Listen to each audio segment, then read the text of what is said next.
नमस्कार प्यारे साथियों, हरियाणा न्यूज़ में एक बार फिर से आपका स्वागत है। आज की जो मैं न्यूज़ लेकर आया हूँ, ये न्यूज़ इसे हम अच्छी खबर नहीं कह सकते, क्योंकि ये जो हरियाणा में जितने भी कर्मचारी हैं, जितने भी काम करने वाले, जितने भी स्टूडेंट्स कुछ काम के लिए तलाश में हैं, उनके लिए भी ये खबर है, सभी के लिए खबर है। तो सब तक ये खबर पहुँचाइए जो मैं आपको ये न्यूज़ बताने वाला हूँ, ताकि आपको पता चल सके कि सरकार का आखिर रवैया कैसा हो चुका है जॉब देने के मामले में। तो चलिए न्यूज़ की तरफ बढ़ लेते हैं। न्यूज़ पहले पूरी पढ़ लेते हैं, फिर मैं आपको बताता हूँ इसकी जो डिटेल्स है वो मैं आपको बता देता हूँ। तो जो इसमें बताया गया है कि रोज़गार निगम के कच्चे कर्मियों के लिए पक्का होने का रास्ता जो अभी बिल्कुल ही बंद होने वाला है। होने क्या वाला है दोस्तों, अभी बिल्कुल बंद ही हो चुका है। ना तो नए रोज़गार अभी निकलने को सामने आ रहे हैं, देखने को सामने आ रहे हैं। सीईटी के पेपर की वेट की जा रही है, और ना ही जो कच्चे कर्मचारी हैं उनको भी पक्के होने की कोई उम्मीद है। बाकी जो थोड़ी बहुत थी उनको, वो भी बिल्कुल सरकार ने ख़त्म कर दिया है। तो न्यूज़ कुछ इस प्रकार से है कि हरियाणा कौशल रोजगार निगम के तहत कार्यरत कच्चे कर्मचारी पक्का नहीं हो सकेंगे। वित्त विभाग ने कच्चे कर्मियों के लिए नौकरी नियम बनाने का बेहद कड़ा मसौदा 22 अप्रैल 2022 को मुख्य सचिव को भेज दिया है। मसौदे के अंतिम रूप लेने पर इन कर्मियों को पक्का होने के सारे रास्ते जो बंद कर दिए जाएंगे। वे नियमित होने के लिए कोर्ट का दरवाज़ा भी नहीं खटखटा सकते। समान काम समान वेतन का लाभ भी इन्हें नहीं मिल पाएगा। पद भी सरकारी विभागों के कर्मचारियों जैसे ही नहीं होंगे। ये ठेकेदारों के शोषण से बचने, पारदर्शिता लाने के लिए जो ये स्कीम जो मैं आपको बताता हूँ, तो कौशल रोजगार निगम जो स्कीम लाई गई थी, ये एक सक्षम जो पहले स्कीम चल रही है हरियाणा में, बिल्कुल वैसे ही लाई गई थी। तो पहले भी सक्षम के नाम पर युवाओं के साथ जो धोखा ही हुआ है, ना तो उन्हें कभी टाइम पर जो सैलरी मिल पाती थी, और ना ही उन्हें कभी काम के मैसेज आ रहे थे।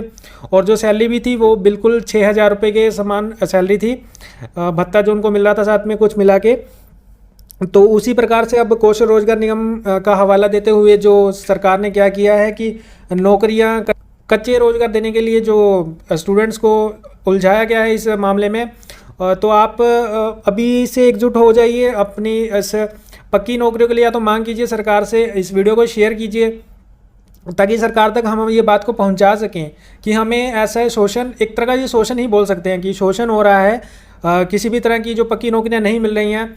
जैसे कि मैं आपको इसमें भी ज़रूरी चीज़ें बता देता हूं कि तकरीबन उन्होंने अभी तक क्या किया कि 45,000 के करीब जो पोस्ट है, जो अनुबंध के आधार पर इन्होंने कौशल रोजगार के निगम के लिए मैसेज भेजे हैं, जिसमें 23,000 से अधिक ने ज्वाइन भी कर लिया है। इसके लिए 11,235 उम्मीदवार जो अभी उम्मीदवारों को पोस्ट किया है, स्वास्थ्य विभाग के रिलेटेड जो पोस्ट इन्होंने किया है उसमें क्या किया है कि 7,936 लोगों ने ज्वाइन भी कर लिया है।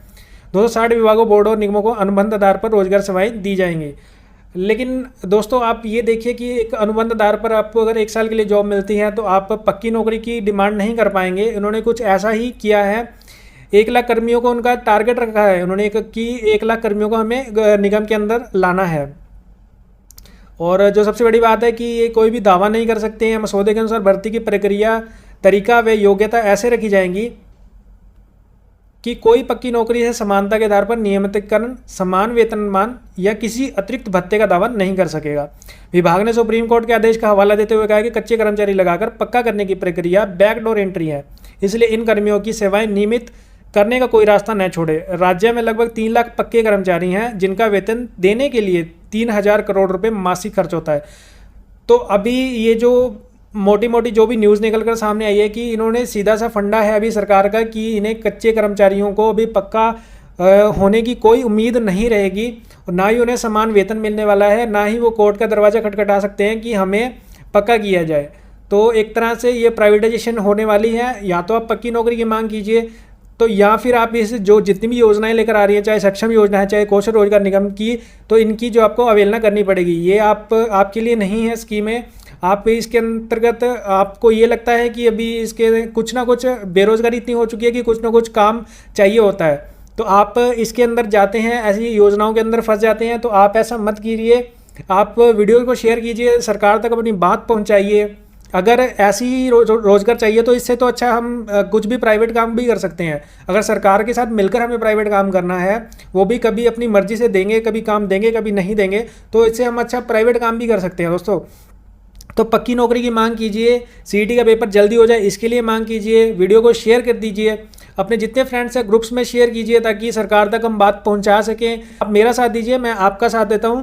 तो आप इस वीडियो को शेयर कीजिए ताकि पता चल सके कि किस तरह से जो भी शोषण हो रहा है योजनाओं के नाम पर।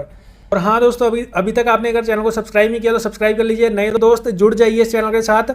हम मिलकर आवाज़ उठाएंगे और सरकार तक बात ज़रूर पहुंचाएंगे, जिससे कि हमें नौकरियां अच्छे से मिल पाएँ। तो चलिए दोस्तों, मिलते हैं किसी एक नई वीडियो में। तब तक के लिए जय हिंद, वंदे मातरम।